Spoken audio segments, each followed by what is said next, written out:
이 시간에는 우리가 이제 추수의 감사의 예물을 올려드렸다면 이번에는 말씀의 감사 예물을 올려드리는 시간을 가지려고 합니다. 요한복음 15장인데 준서와 형사가 준비한 만큼 1절부터 17절까지 같이 양손하도록 하겠습니다.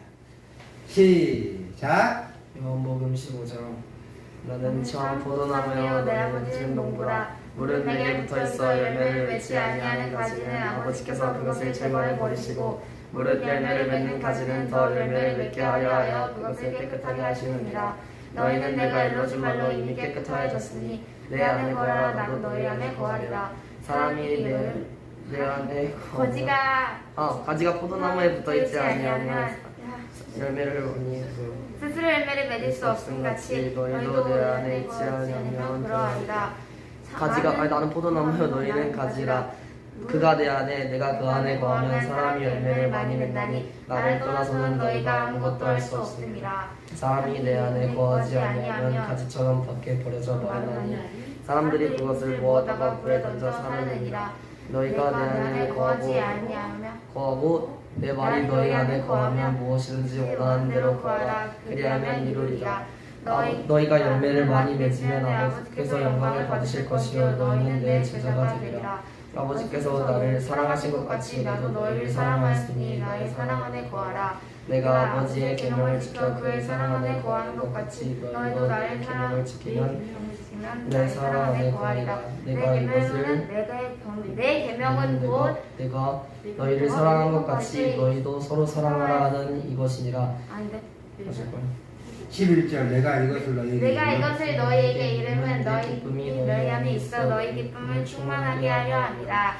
내 계명은 곧 너희를 사랑한 것 같이 너희도 서로 사랑하라 하는 이것이니라. 사람이 친구를 위하여 자기 목숨을 버리면 이보다 더 큰 사랑이 없나니 너희는 내가 명하는 대로 행하면 곧 나의 친구라. 이제부터는 너희를 종이라 하지 아니하리니 종은 주인이 하는 것을 알지 못함이라. 너희를 친구라 하노니 내가 내 아버지께 들은 것을 다 너희에게 알게 하였습니다. 너희가 나를 택한 것이 아니요 내가 너희를 택하여 세웠나니 이는 너희로 가서 열매를 맺게 하고 또 너희 열매가 항상 있게 하여 내 이름으로 아버지께 무엇을 구하든지 다 받게 하려 함이라. 내가 이것을 너희에게 명함은 너희로 가서 너희로 서로 사랑하게 하려 함이라. 아멘. 15장 17절. 기쁨으로 거두는 추수라는 제목으로 말씀을 나누고자 합니다. 사진 한 장 보실까요? 메이플라워를 배를 타고 미국의 동부에 내린 그림의 상상도입니다. 아마 이렇게 내렸을 것이다 추정을 하는 거예요. 1620년 9월에 102명의 청교도라는 신앙을 지키고자 하는, 그러니까 영국에서 보수적인 신앙을 지키고자 하는 그런 청교도들이 신앙의 자유를 찾아서 신대륙 미국으로 향합니다. 아메리카로 향하는 거예요. 그리고 그해 11월 중순에 추위가 시작되어진 겨울 초입에 그들은 미국 동북부의 해안 플리머스라는 곳에 도착합니다. 그러나 11월이잖아요. 11월 중순. 그러면 이제 벌써 추위가 시작이 됩니다. 그래서 그들에게 닥친 것은 추위, 그리고 원주민인 인디언들의 침략, 그리고 들짐승들의 공격이었습니다. 미국 동북부가 도착한 이 플리머스라는 곳이 상당히 추운 지방이에요. 그래서 그 혹독한 추위를 견뎌야만 했습니다. 그래서 이 11월 중순에 도착해서 이듬해 봄까지 102명이 그 플리머스에 도착했는데 살아남은 사람이 50여 명밖에 되지 않았어요. 배에서는 한 명이 죽고 한 명이 태어나서 큰 어려움이 없었는데 오히려 겨울을 지나면서 절반가량이 죽은 거예요. 얼어 죽기도 하고 굶어 죽기도 하고 동사에 병에 걸려서 이렇게 죽어 나갔습니다. 겨울을 지나면서 다행히도 인디언들과의 관계가 좀 회복됐던 것 같아요. 그들의 도움을 받아가지고 농사를 지었습니다. 그해 가을 소출을 얻고 인디언과 함께 감사의 축제를 하면서 하나님을 예배하는 것이 이 추수감사절의 시작이었어요. 매해 우리가 듣는 이 스토리죠, 그죠? 그리고 여기에 뿐만 아니라 그들의 신앙의 유대성들도 얘기합니다. 집을 짓기 전에 예배당을 먼저 짓기도 했고, 그렇게 첫해 뭐 소출이 풍성했다는 소문도 있지만 소출이 그렇게 풍성하지 않았다라는 말도 있어요. 하지만 그걸 가지고 하나님께 감사했다는 것도 있습니다. 그들은, 이 청교도들은 그렇게 믿음을 찾아서, 믿음의 자유를 찾아서 목숨을 걸고 대서양을 건넜습니다. 그렇게 믿음을 찾아서, 믿음의 자유를 찾아서 간 것이라면 조금 안락하고 편안한 시간에 도착했으면 참 좋았을 텐데, 그렇지 않았다는 거예요. 원래 이 사람들은 8월에 출발을 했어요. 근데 배가 고장이 나서 다시 귀향해서 배를 고친 다음에 다시 출발하는 바람에 늦어진 거예요. 아마도 다음에 출발하지, 다음에 봄에 출발하지, 왜 이렇게 겨울에 출발했을까, 가을에 출발했을까, 뭐 이런 생각도 들 것 같아요. 하지만 그만큼 목숨이 위태로웠기 때문에 하루라도 빨리 출발해야 했을지도 모릅니다. 어쨌든 그들이 도착했을 때는 좀 파라다이스, 낭만적인 곳이 아니라 죽을 위기를 수도 없이 넘어서야 하는 그런 삶을 살아야 했다는 것이에요. 더 많은 고통의 시간을 보내야 했습니다. 그렇게 그들은 울며 씨를 뿌려야 했습니다. 먹을 것도 풍족하지 않아서 그 씨앗을 먹어야 될지 말아야 될지 고민하고 있었다고 합니다. 사랑하는 가족과 이웃 50여 명을 땅에 묻고 처절한 봄을 맞이하며 오직 믿음의 씨앗을 심은 거예요. 눈물을 흘리며 씨를 뿌리는 자는 반드시 기쁨으로 단을 가지고 돌아오리라 라는 말씀은 오늘 우리가 감사절로 지키는 날의 기원이 된 이 2주 청교도들에게 가장 어울리는 말씀이 될 것 같습니다. 사실 오늘 우리가 읽은 시편 126편은 학자들 사이에는 논란이 참 많습니다. 이게 성경이 오늘날 우리에게 이렇게 완벽하게 보이는 형태로 제공이 되지만 아주 오래된 책이잖아요. 그러다 보니까 번역을 제대로 했는지 아니면 그때의 그 뉘앙스는 어떤 것인지 그리고 정확하게 언제 기록되어 있는지 알지 못할 때가 많습니다. 그래서 어떤 사람은 성경책 글만 보고 이건 후대의 글이네. 예를 들어서 우리 창세기, 출애굽기, 레위기, 민수기, 신명기를 모세가 기록했다고 믿잖아요. 근데 그 글들이 모세가 적기에는 너무 세련 말이 많은 거예요. 혹시 아니지 않을까? 이런 분들이 참 많아요. 솔직하게 얘기하면. 우리는 믿음으로 읽는 거죠. 믿음으로 읽지 않으니까 분석해보고 그런 거 아닌가 보다 라고 하시는 거예요. 창조론과 진화론도 마찬가지예요. 믿음으로 보면 그 기간이 언제인지 모르지만 하나님의 창조 역사를 믿는데 믿음으로 보지 않으니까 이건 만들어진 게 아니라 진화된 거야 라고 그렇게 얘기하는 것이죠. 특별히 오늘 이 시편 126편의 앞에 보면 가로쳐놓고 이렇게 써 있어요. 성전에 올라가는 노래 이렇게 써 있거든요. 모든 책들이 이렇게 써 있을 거예요. 그런데 이 우리말 성경전에 이스라엘 말이 있잖아요. 이스라엘 사람들이 기록한 책 말에는 성전이라는 말이 없어요. 그냥 올라가는 노래. 근데 이제 이 주제가 성전에 올라가는 노래이기 때문에 아마 여기다가 성전이라는 말을 번역하신 분이 붙여놓은 것 같아요. 그래서 올라가는 노래인데 성전에 올라가는 노래라고 했어요. 이스라엘 사람들은 하나님이라는 이름 못 부르잖아요. 여호와라는 이름 못 부르잖아요. 그래서 거룩한 이름들은 잘 못 부릅니다. 제가 우리 아버지 이름을 한자를 함부로 부르지 못해서 종자, 석자 이렇게 하듯이 이 사람들도 함부로 불러서 생략을 해요. 그래서 아마도 이 성전에라는 말은 생략하고 올라가는 노래 하면 이 사람들은 다 이해했을 거예요. 근데 우리는 이해하지 못하니까 번역자가 앞에다가 성전에라는 말을 넣은 것 같아요. 어쨌든 표시되지 않았으니까 믿음이 없는 분들은 이것을 어떤 의미일까? 막 이렇게 고민을 많이 하는 거죠. 이 시편 126편은 배경은 바벨론 포로의 해방 시기인 것으로 보여요.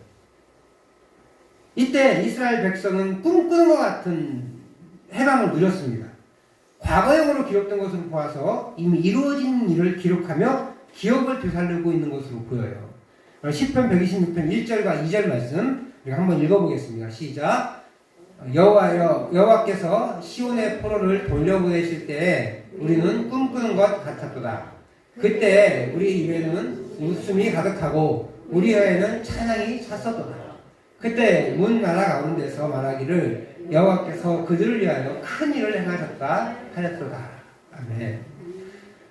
아마 바벨론 포로기에 끌려가서 이제 70년의 포로를 마친 다음에 이제 세 차례에 걸쳐서 귀환을 하는데 첫 번째 이 귀환자들이 누렸던 그 기쁨을 노래한 것 같아요. 꿈꾸는 것 같았다. 그리고 그때 몇십 년 만에 고향으로 돌아가잖아요. 그리고 대부분의 사람들 그때 태어난 사람이 아닐 거예요. 그 땅에서 태어난 사람들일 거예요. 근데 아버지의 고향, 내 고향으로 다시 돌아가는 거거든요. 그러니까 그 꿈꾸는 것 같았고, 혹 어렸을 때 끌려가신 사람들, 좀 젊었을 때 끌려가가지고 늙으실 때 오신 분들, 그런 분들이라면 그렇게 그 감격이 되었을 거예요. 왜냐하면 첫 번째 귀환자가 70년이 채워지지 않아요. 그래서 늦게 끌려가신 분들은 좀 나이가 드셨을 때 70, 80 되셨을 때 돌아오셨을 수도 있어요. 그러니까 그 사람들은 얼마나 감격스럽겠어요.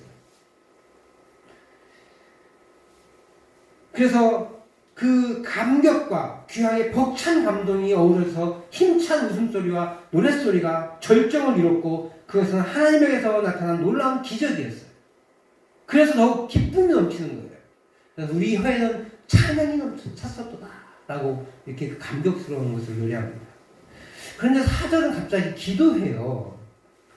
과거의 영광을 생각하며 현실을 바라보는 것 같아요. 우리 같이 한번 126편 4절 말씀을 읽어보겠습니다. 같이 읽겠어요. 126편 4절 말씀 시작. 여호와여 우리의 포로를 남방신에 같이 돌려 보내소서.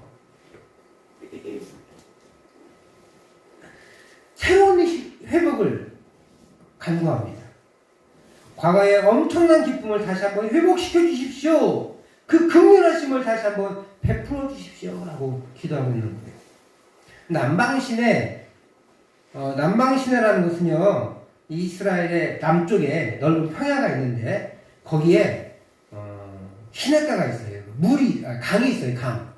근데 제가 계속 말씀드렸듯이 그 이스라엘 강은 요단강을 빼고는 여름에는 말라요. 비가 안 오기 때문에.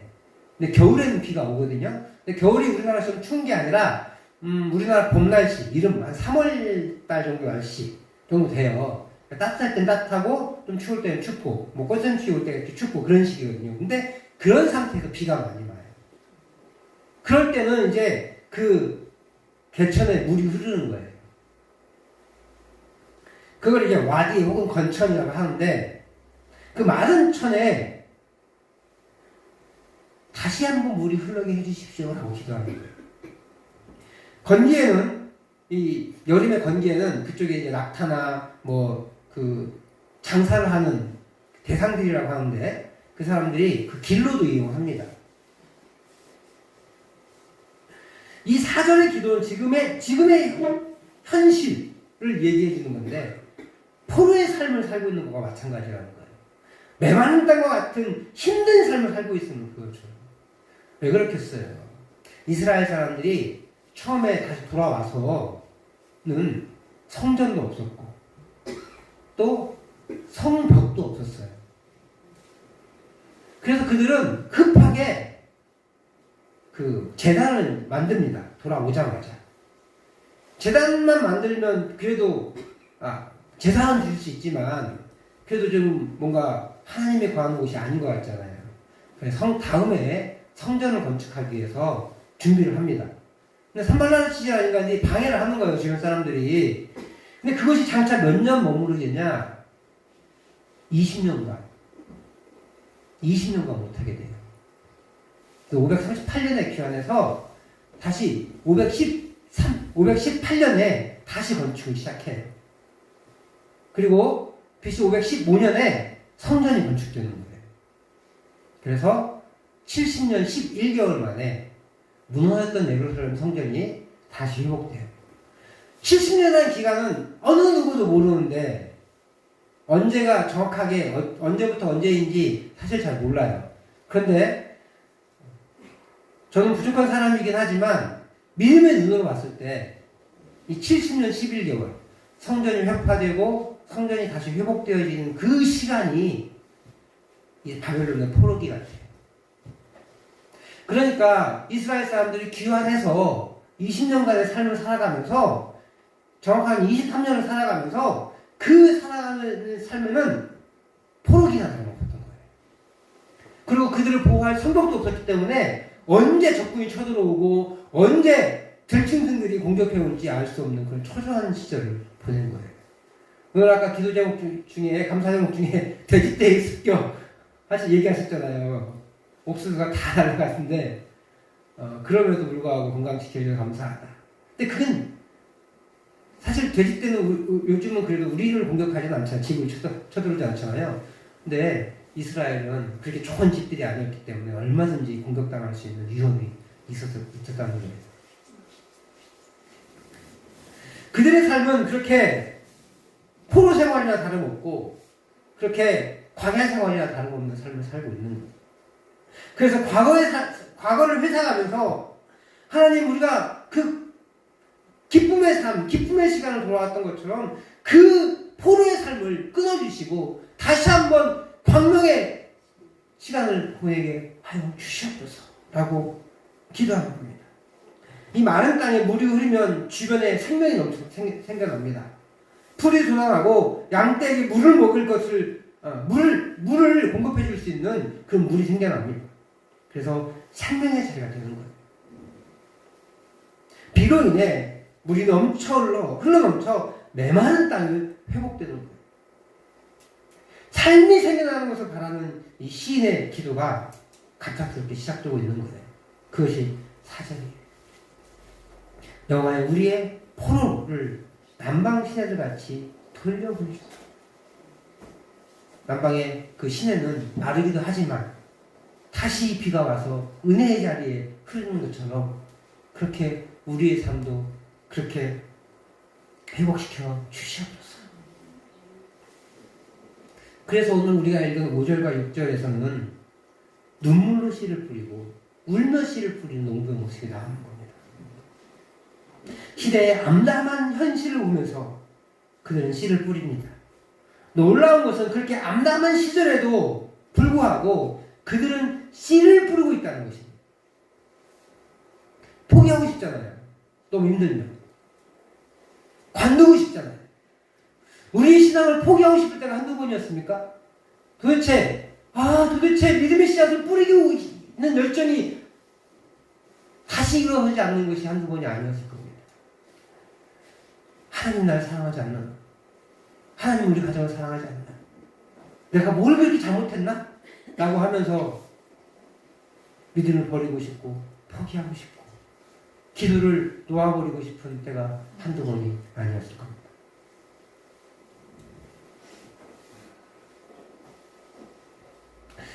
이스라엘 백성은 그렇게 암담한 시대에 과거의 복된 모습을 기억하며 미래를 소망하는 씨를 뿌리고 있는 것입니다.